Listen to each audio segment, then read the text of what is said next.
مستفيد يعني هذه قضية. أنا أشوف اللي كانوا يكتبون عن ثورة ليبيا، نعم، كنت أقرأ وأتوتر لما أجد واحد يقول لك والله هؤلاء الغربيون انغمسوا في تراب ليبيا والناتو قد يعني ضاع ولن يحقق. كنت أقلق. نعم. لكن الآن النتائج كلها أثبتت أن بغض النظر عن تدخل الناتو إيجابي أو ليس بإيجابي، لكن أثبت أن تدخله كان مدروسا وحقق جزءا كبيرا من أهدافه. جميل. هؤلاء الذين كانوا يقولون أنه لن يحقق أهدافه يلوذون بالصمت، لأنه تبين أن تصورهم لم يكن يعني في مكانه.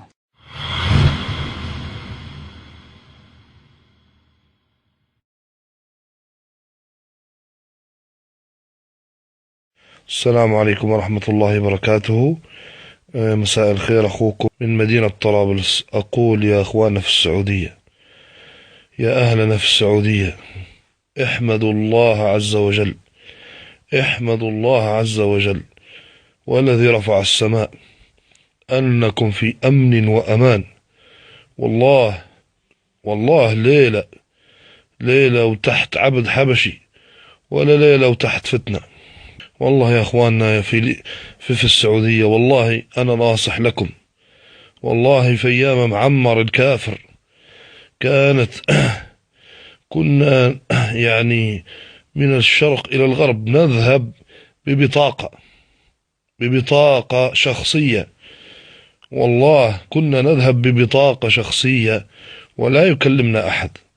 الآن والله ما تدري هذه البوابة إما قبلية أو إما داعشية أو إما ميليشيات أو إما يعني سبحان الله، والله ما تدري. والله أعراض انتهكت، والله أموال سلبت، أرواح، والله خطفت أطفال وطلبت فدية. والله يا جماعة الخير، احمدوا الله. والله لا تسمعوا لأفراخ هؤلاء، لا تسمعوا للعريفي ولا للبريك ولا للعودة ولا لأي أحد. هؤلاء هيجوا الليبيين، والآن نحن في ليبيا ندفع الثمن غاليا، والذي رفع السماء ندفع الثمن غاليا.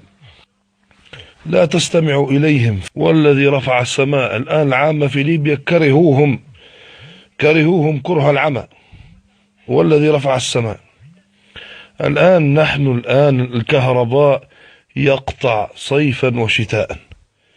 والله في عز الشتاء في البرد والله يقطع الكهرباء، وفي الصيف والله في الصيف بال10 ساعات، سواء كان في قتال أو ما في قتال.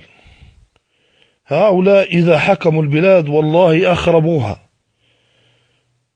والله رغيف الخبز كان في أيام معمر 2.5 و5 قروش، الآن ب4 دينار، وفي فترة وصل لدينار.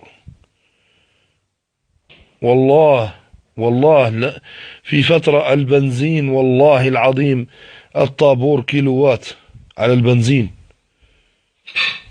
والله المستعان.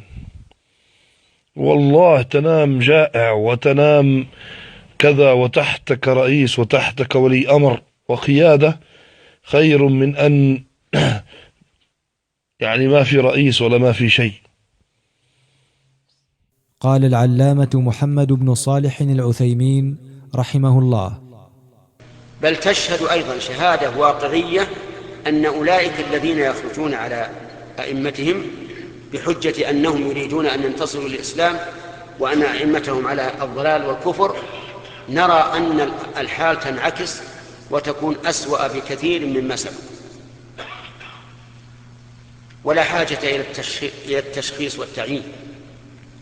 تأملوا الآن كل التي حصلت فيها الثورات يتمنى شعوبها الآن أنهم كانوا على الحال الأولى السابقة، يتمنون هذا بكل قلوبهم، ولكن لا يحصل. مجموعة نايف بن خالد الإعلامية: بيان الحقيقة هدفنا، والتقنية الحديثة وسيلتنا.